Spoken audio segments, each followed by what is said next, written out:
il est souvent observé, pendant ou à la fin des compétitions sportives, des athlètes épuisés par l'intensité ou la durée des efforts fournis pendant l'épreuve, donnant lieu parfois à des situations théâtrales. La fatigue explique en partie ces phénomènes observés pendant l'épreuve. Cette vidéo vise à expliquer les conséquences de la fatigue induite par l'exercice sur la performance sportive.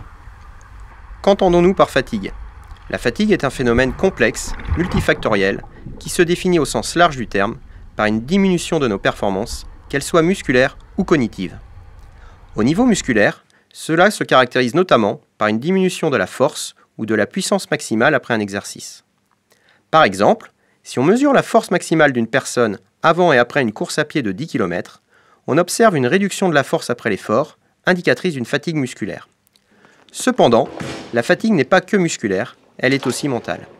Afin d'évoquer les effets de la fatigue mentale sur la performance, nous avons fait appel à un expert dans le domaine, Benjamin Pajot.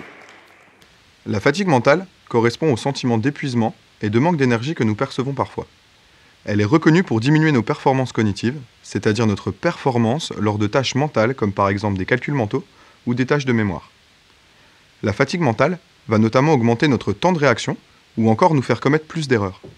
Par exemple, dans la vie de tous les jours, cela pourrait correspondre à ce que l'on ressent après une longue journée de travail, lors d'un long trajet en voiture sans pause ou après une nuit sans sommeil. Les tout premiers travaux ont été réalisés par le chercheur italien Angelo Mosso et sont accessibles dans son livre La Fatica, publié en 1906. Ensuite, il a fallu attendre plus d'un siècle. C'est en 2009 qu'a été publiée la première étude récente, et depuis il y a régulièrement des articles scientifiques publiés sur cette thématique. Angelo Mosso fut le premier à suggérer un impact de la fatigue mentale sur la performance sportive. En testant l'endurance musculaire de 2 de ses collègues le matin avant le travail, et le soir après une journée de cours magistraux et d'examens oraux, il s'est rendu compte que la durée de l'exercice était plus courte le soir comparée au matin. Ceci a été confirmé en 2009 par le groupe de recherche du professeur Marcora. Ils ont mis en évidence une diminution d'environ 15% des performances en présence de fatigue mentale pendant un exercice de vélo. Lors de cet exercice, les sujets devaient maintenir une puissance de pédalage sous-maximale jusqu'à épuisement. Cette diminution de performance a été confirmée au cours de contre-la-montre en vélo, mais aussi de course à pied. Dans toutes ces études, un seul facteur commun explique la diminution de la performance, une perception de l'effort plus importante. En d'autres termes, lorsque les sujets étaient fatigués mentalement, ils percevaient l'exercice comme étant plus difficile, demandant plus d'efforts, causant ainsi un arrêt prématuré. Par contre, à notre grande surprise, aucun effet sur la force maximale en présence de fatigue mentale n'a été montré, alors que c'est le cerveau qui donne l'ordre aux muscles de se contracter. Plusieurs études publiées par différents groupes de recherche ont montré que lorsque nous sommes mentalement fatigués, nous pouvons toujours sprinter aussi vite, sauter aussi haut et pousser aussi fort que d'habitude. Merci Benjamin pour cet éclairage. Comme tu le sais, dans les activités sportives, les athlètes doivent aussi maîtriser des gestes techniques. Sont-ils aussi impactés par la fatigue mentale ? C'est ce que nous avons cherché à évaluer dans nos travaux auxquels tu as collaboré, Benjamin, en s'appuyant sur le tennis de table. Cette activité présente l'intérêt d'être très technique et dans laquelle les joueurs doivent réagir et s'organiser rapidement pour frapper la balle avec vitesse et précision. Au cours de mouvements en direction d'une cible, sportif ou non sportif, la qualité du mouvement et donc de la performance est observable par la mesure de ces 2 paramètres. Or, les interactions entre la vitesse et la précision suggèrent que toute augmentation de l'une entraîne une diminution de l'autre et inversement. Ceci est appelé le conflit vitesse-précision.